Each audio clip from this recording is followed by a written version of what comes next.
I'm so glad that you're with us of all days. I don't even want to start with a question for you other than, what are you thinking right now? Oh my gosh, I'm overjoyed. I feel a sense of relief. And I feel a sense of, by the way, immense pride to see the United States and President Trump really be the leader in brokering this deal. That's the role the United States often plays in bringing an end to war. I do believe that this is an end to the war. Might not necessarily mean an end to conflict sometimes, but it's a significant step. Seeing those hostages being released and reunited with their families just gives me goosebumps. Remarkable. Well, your energy is contagious. So from here, how do the parties who we just saw celebrating this moment make this a lasting peace? How do you get through the second phase? Sure. You know, I don't want to underestimate the importance of having all of those leaders that we saw standing behind President Trump. And it's not just regional leaders. You had leaders from around the world. You even had the UN Secretary General, who President Trump has attacked numerous times. That's right. Everybody coming together for this. And that speaks volumes. But also the fact is that there were a lot of factors here that brought us to this day in a way that none of us could have foreseen. And what I mean by that first and foremost is you have Trump himself, who really pursues this peace through strength effort and this approach. And you see that, for example, when he gave a threat to Hamas, he said that basically, this is the last time I'm going to do this. If you don't agree to this, I am going to allow Israel to eliminate you once and for all. A threat that Hamas took very credibly. At the same time, he was able to exert this immense amount of pressure on Netanyahu, especially following the strike on Qatar, which ended up being a tactical error on the part of Israel. And so that also allowed him to do that. So when you have that pressure that he was able to exert on both, and then bringing in all these partners, where Qatar and Turkey have to now they have to live up to their end of the bargain and continue the pressure on Hamas. All of that is going to bring to bear the fruit of this deal, and hopefully the progress we're going to see throughout the negotiations. It's really interesting reporting by Axios that this came together in a meeting last Wednesday with Witkoff and Jared Kushner, who sat down with officials from Hamas, at least the political officials who were targeted in that attack in Qatar, to address a question. Once the hostages are released, what says Benjamin Netanyahu doesn't continue to bomb and shell Gaza, continue the fighting? It took Kushner and Witkoff to say on behalf of the president that we assure you that will not happen. In the end, is Jared Kushner the person we should thank for this moment? Well, Jared definitely played a significant role, that's for sure. And I can tell you, through my experience in government and also now, the value of outside players can be very significant. Yes. And because when you play a role in track 2 efforts, for example, often it's called track 2 or track 1.5, where you've got people on the outside who support a government's peace efforts, the beauty of those individuals that they often have, they have a lot more freedom of what they can do, what they can say, how they can travel. They can do it under the radar. And then all of a sudden at the end, they appear.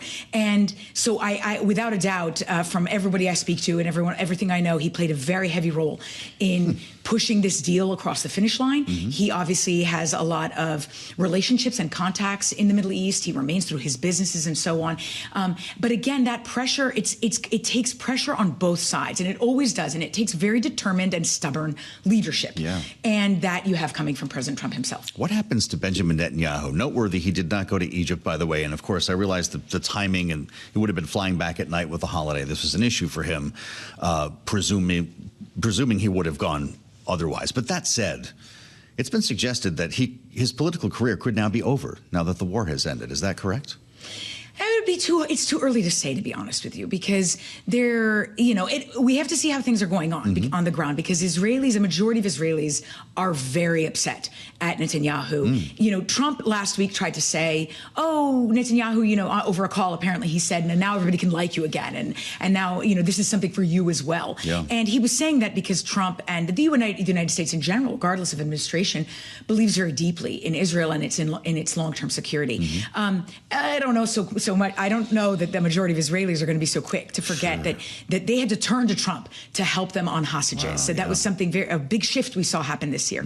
So it could be over, but it's too soon to say, because he's had a remarkable 20 years where he's been able to coalesce coalitions. He's a survivor. Yes, but you do see other leaders in the right wing, people like Naftali Bennett and others trying to make their way. I mean, Netanyahu's not going to be there forever, that's for sure.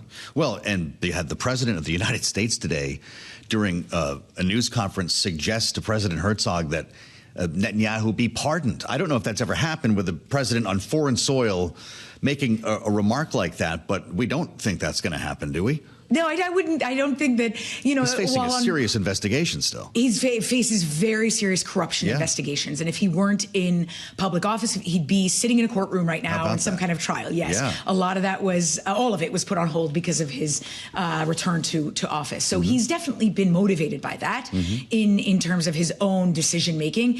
But again, but the request for a pardon, while that is not typical of a U.S. president to make in foreign land, it's also not surprising at this point. No, really nothing is it? Yes, of what we've become used to. Could you have imagined this day to begin with everything we just saw? You've got Keir Starmer standing behind him, Emmanuel Macron's walking around. Just the optics here is the president's riffing at the mic like he's at a Dean Martin roast or something. It's just absolutely not what anyone had envisioned. No, well, and don't forget, the Europeans just recognized a Palestinian state. That's much correct, to the dismay at the UN, of the United just States. weeks ago. Yes, and the U.S. was not happy about it. And now you've got those leaders behind Trump, and that's because they can all get together behind this. Rebuilding, Oliver mentioned this. The idea of rebuilding Gaza is daunting. It's rubble. It looks like the surface of the moon, as we have suggested.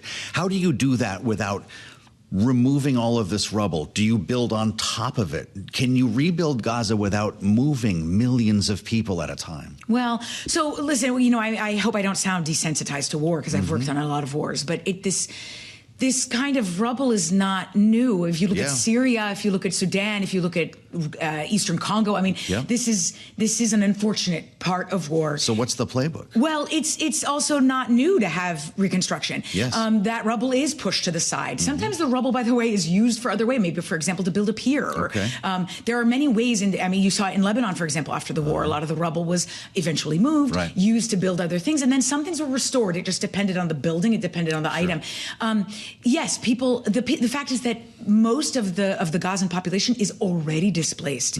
The ideal is to have them in a situation where they're not intense, in something that's so miserable and such a nightmare, something that is a bit sturdier while the rest of it is reconstructed. But that is common. It is, and it is going to happen. Should the World Food Program and other providers have unfettered access to Gaza now? How do you get the food and the gas to where it's going? It can never be unfettered, unfortunately. Okay. And the reason for that is because you still have the threat of Hamas and other gangs that could loot or take advantage of that aid. Or they could either steal it for themselves, hide it. They could sell it at inflated prices, unfortunately. And you also have to make sure that weapons and such aren't being smuggled in the middle of a truck. That's not uncommon, unfortunately, in situations like this. Wow. So it can't be unfettered. But that said, when you don't have an active war zone, a lot more can go in at a rapid pace. Okay, fascinating. What's next for the president once he comes home? We've had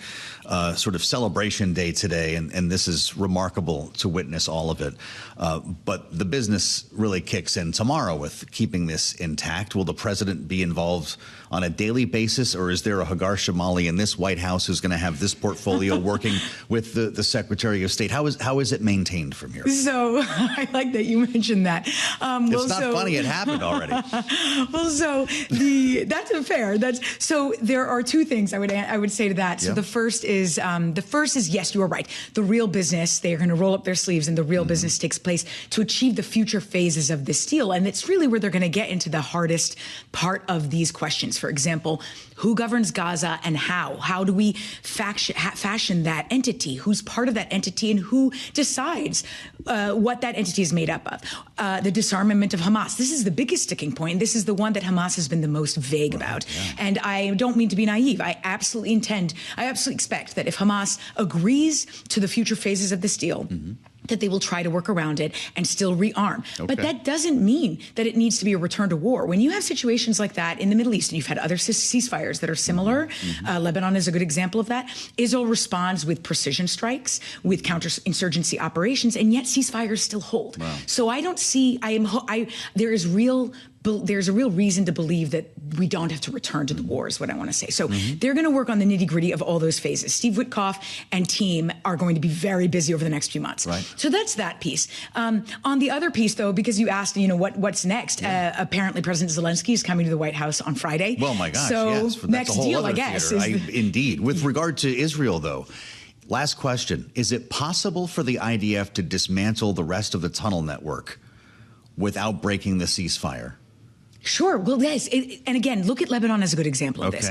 Lebanon and Israel have had a ceasefire since November. You had an escalation. They ended in a ceasefire, and it has held until now. That said, Israel continues its strikes in Lebanon, and you don't hear about it in the press every day, but it's happening often. They are very precise, very targeted against missile arsenals and against Hezbollah leadership or commanders or operators. That's the best case realistic scenario that you could see here, where there's still going to be efforts to ensure that Hamas doesn't move weapons, get more weapons, build out a tunnel network. Now Israel can, with intelligence and so on, they can see that. And don't get me wrong, each side is still going to use points of leverage that they have to try and make the other side blink or move first. For example, Hamas still has the deceased hostages. Israel is not withdrawing all the way. For the first phase, it's something like 50 or 53% of the way. So there are still these points of leverage that each side have that are going to have to be used to get all the way there.